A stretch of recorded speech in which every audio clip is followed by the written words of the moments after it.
میرا ایک دوست تھا، اس نے ماہ رمضان کے بعد مجھے کچھ تحفے بھیجے تھے. اس گفٹ میں ایک شیونگ کریم بھی آئی تھی اور اس کے یہاں تھی پارٹی. میں نے باقاعدہ شیونگ کریم اپنے داڑھی پہ لگا لی اور ریزر اٹھایا شیو کرنے کے لیے. جیسے ریزر اٹھایا، ریزر پہ زنگ کا نشان تھا.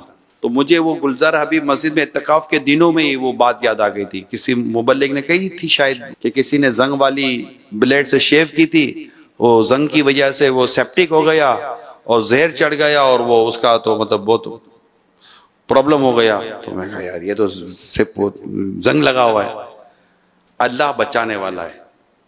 میں نے بلیڈ رکھی، ریزر رکھا، پانی لیا، منہ دھویا، آج تک داڑھی سلامت ہے. میں اعتکاف میں گیا تھا، میرے دوستوں نے میرے پیچھے میری عید کی ڈریسنگ تیار کر کے رکھی تھی.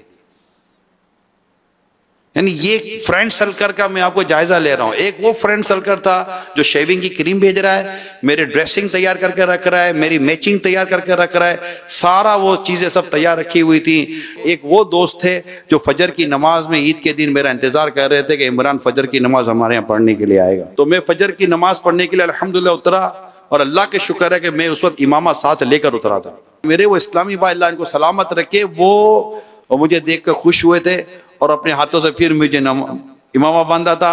اور یہ میری پہلی عید کی نماز تھی جو میں نے داڑھی اور امامے کے ساتھ پڑھی تھی. الحمدللہ انہوں نے مجھے اپنے ساتھ رکھا. تو آپ اور ہم اگر اپنے دعوت اسلامی والوں کے ساتھ رہیں گے نا تو انشاءاللہ تعالی بہت سارے فتنوں سے بچے رہیں گے.